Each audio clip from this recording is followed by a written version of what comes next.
Channel 11 presents Talk It Over. Here's your host, Ellen Adelstein. Hello. This evening, my guest is Russ Meyer, and Russ is the dad or granddad of the soft porno film. And he's in town to promote a new picture of his, which we will talk about, but also we're going to talk about softcore pornography and hardcore pornography and all the implications for our society. Welcome, Russ. Thank you. I'd like to correct one thing. I choose to call beneath the valley of the ultra vixens limbercore. All right. What is limbercore? I'll bite. Tell me, what is limbercore? You really wouldn't want me to go into that. Oh, I wouldn't. I think your audience will catch the angle. Oh, okay.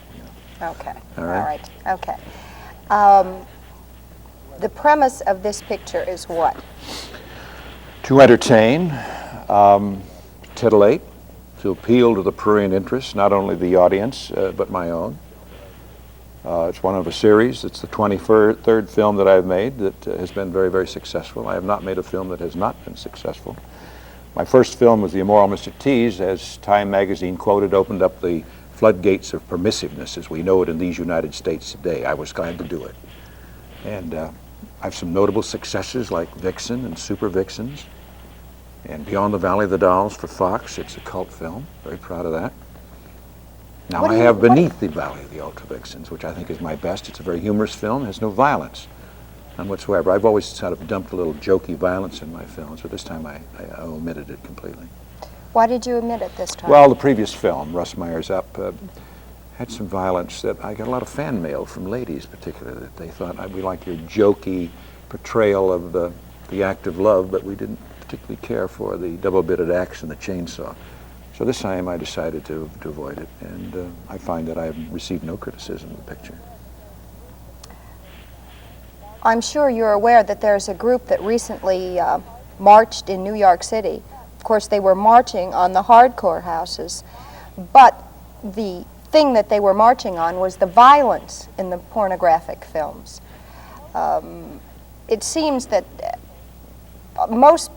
I shouldn't say most people, a great many people who are not against pornographic films but are against violence have started to march and band together.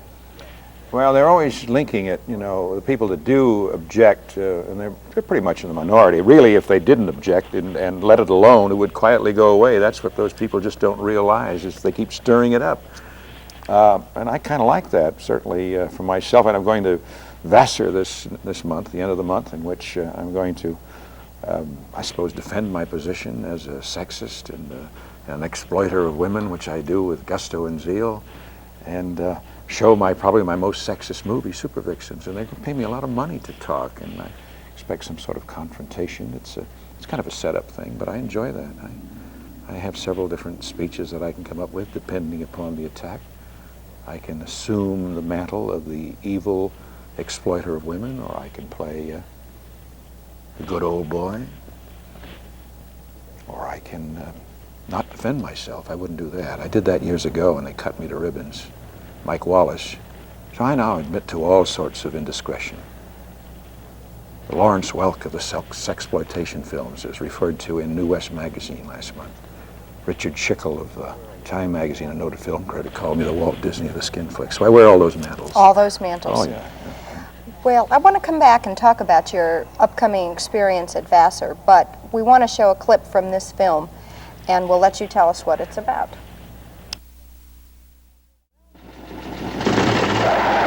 That's right, 12 cells for extra power. You never know when an emergency will come up, and 2 cells just won't do. 2 cells are fine for the little jobs, but for the big jobs, you need a big...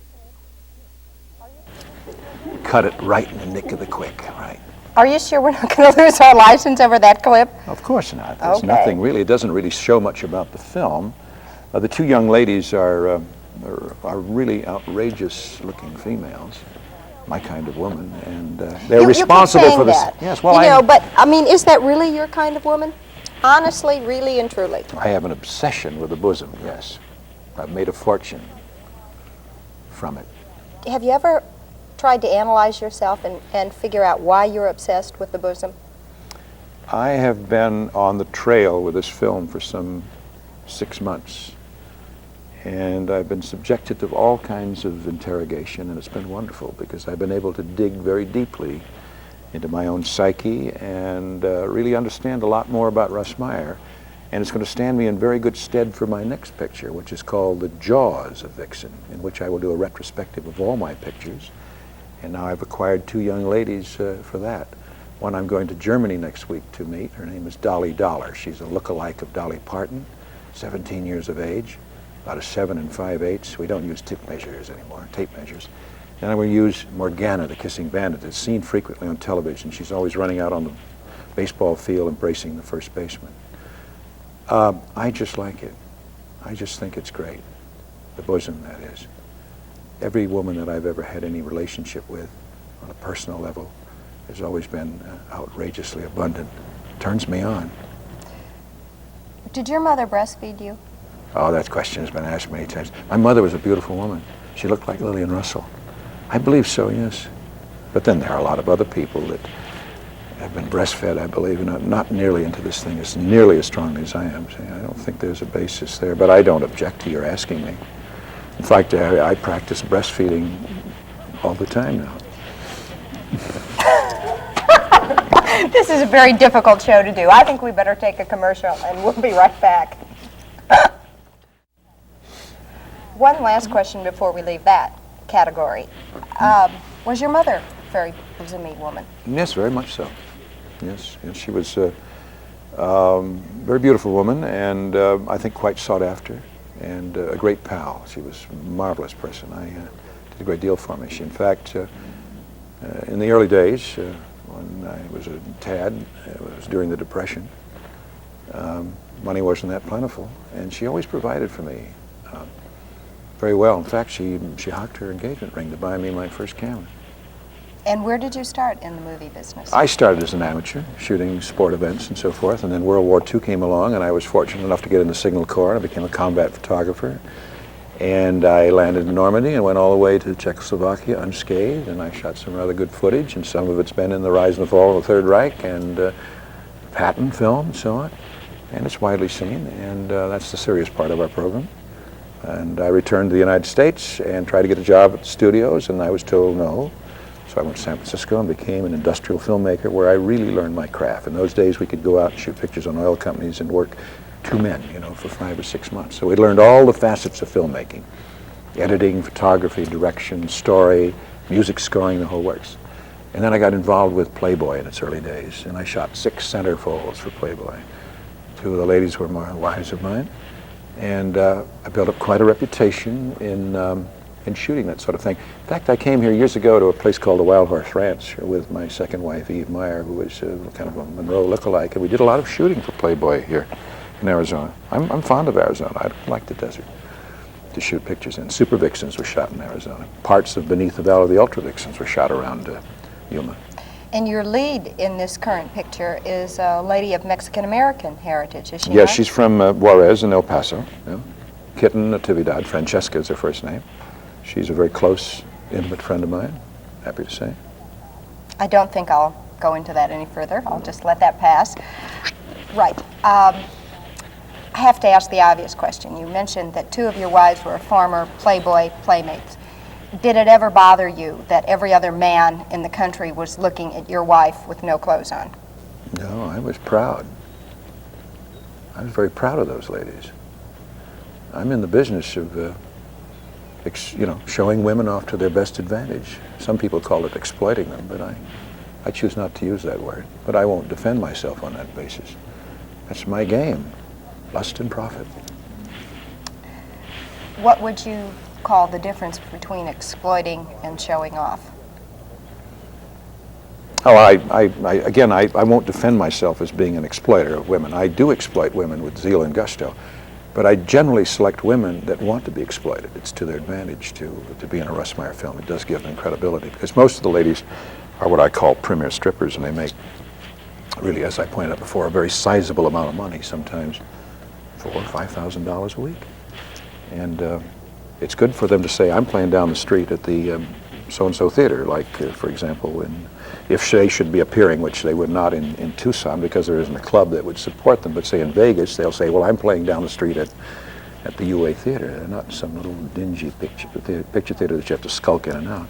You just used that as a club in Vegas. There is a U of A theater here which does not do that kind of stuff. I just want to make that clear. I think we've played in the past in the U of A theaters.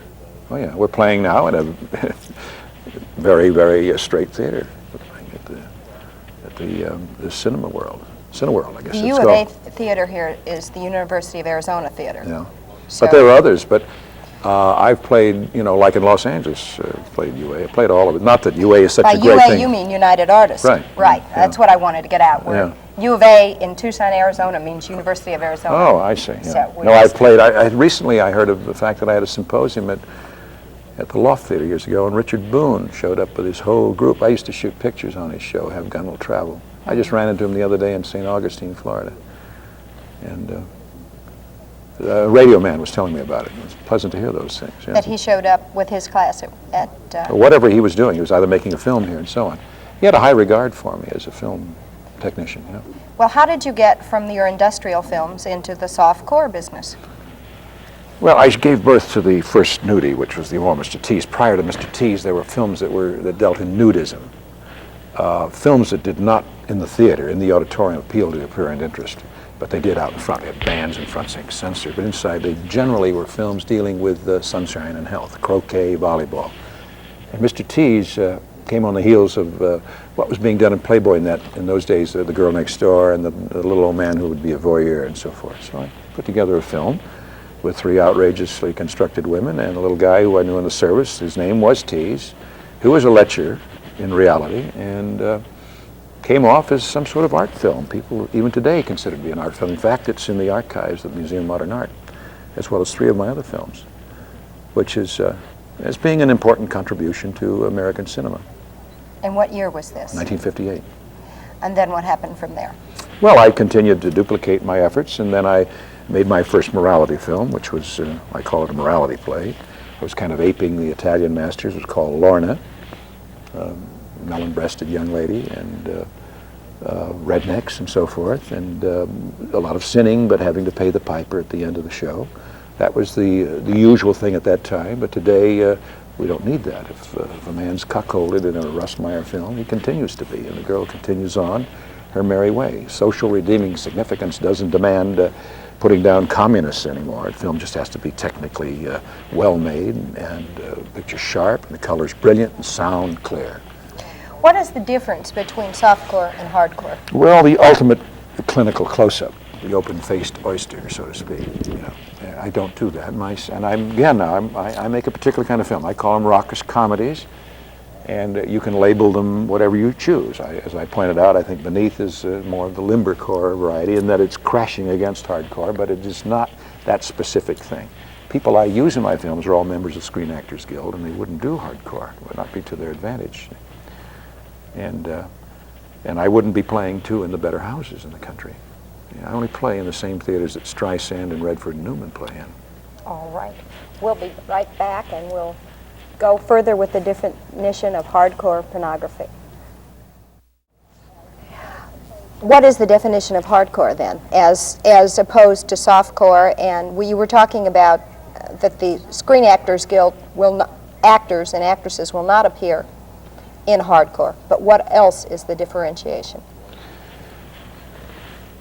Well, hardcore is the clinical close-up, and it leaves nothing to the imagination. Softcore is either leaves something to the imagination, or in the case of a Russ Meyer film, which is specifically a certain individual genre, it's jokey sex. It's the meeting of the wildebeest and the water buffalo, a football scrimmage. It's meant to be outrageous. As I pointed out before about the women and their statuesque configurations, and the men and so forth. Do the men have to meet the same type of?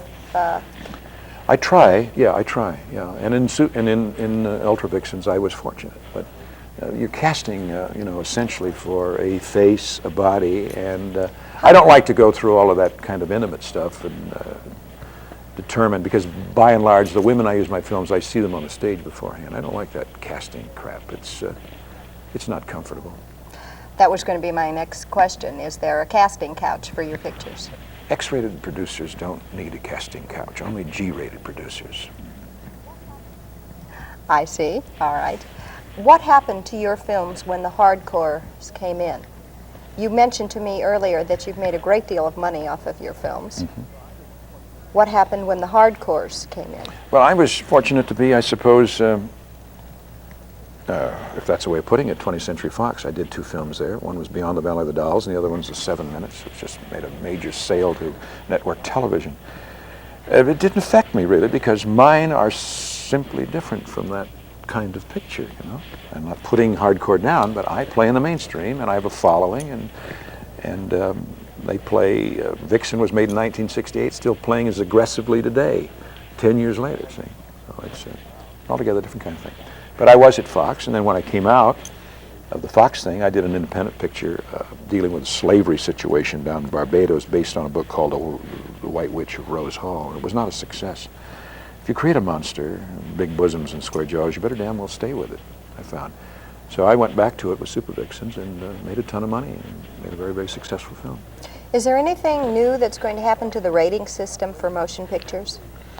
One of the ratings, and here I come off as the protector of motherhood or something, which is kind of odd, but yes, the PG rating has gotten a lot of fire from PTA and so forth, and I think understandably so. The majors tend to lump everything in that rating, and they get away with some sex, violence, and some harsh language.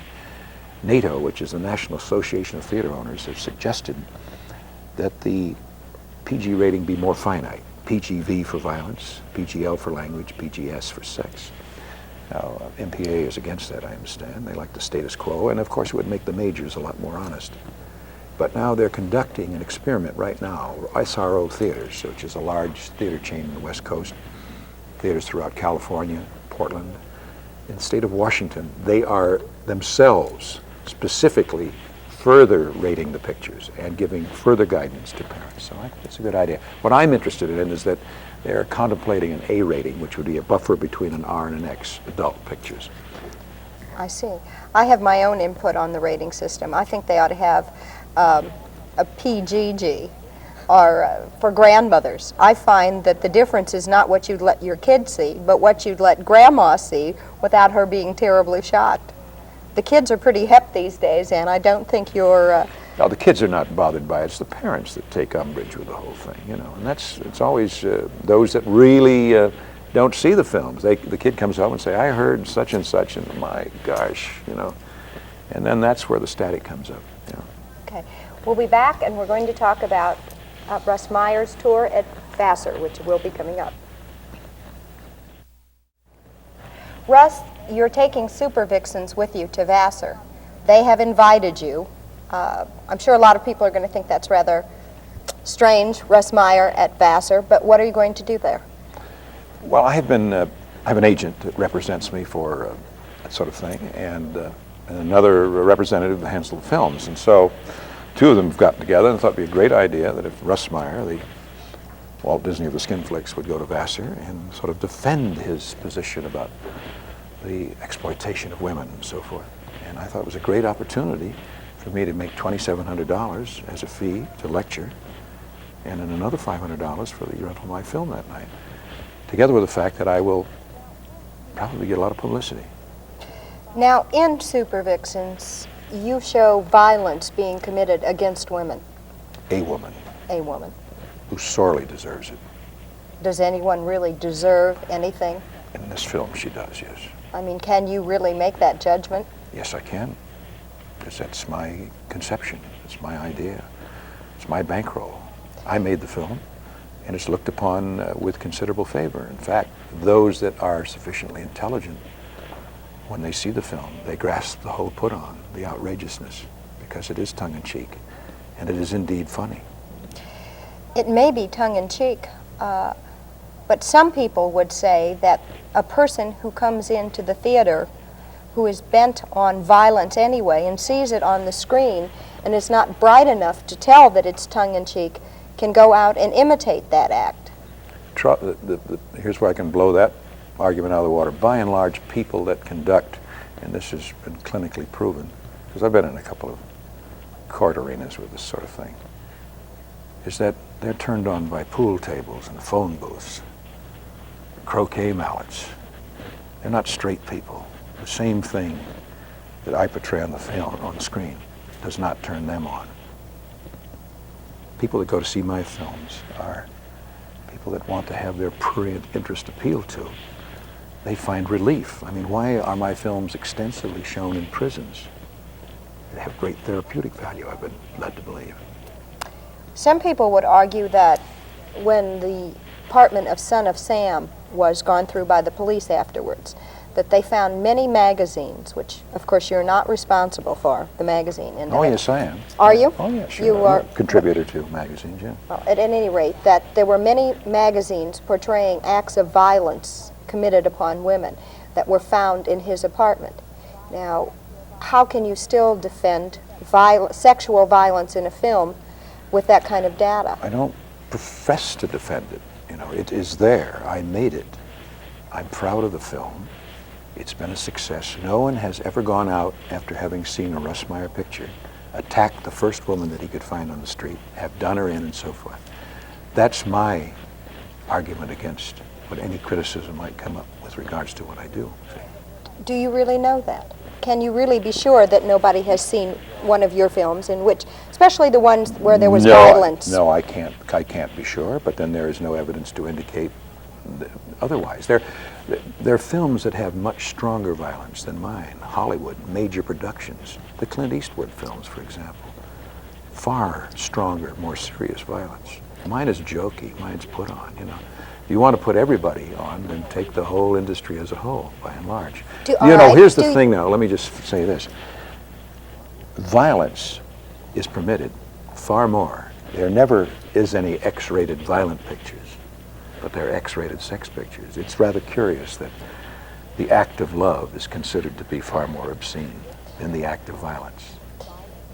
Would you say that the violent pictures and the violent television have contributed to the increased violence rate in our country and the crime rate? No, I don't think so. I don't think it has. I think it's the reverse is true. But then this is merely my opinion. I can't vouch for anything. Why would you say No the more reverse than, is true? I think it has therapeutic value to a large degree. It's been proven that way, certainly with sexual things. Well, we spent an interesting half hour with Russ Meyer, who is the granddad of the soft porno film, and we thank you for being with us. You've been watching Talk It Over with your host, Ellen Adelstein. Join us every week at this same time for Talk It Over here on Channel 11. The preceding program was pre-recorded.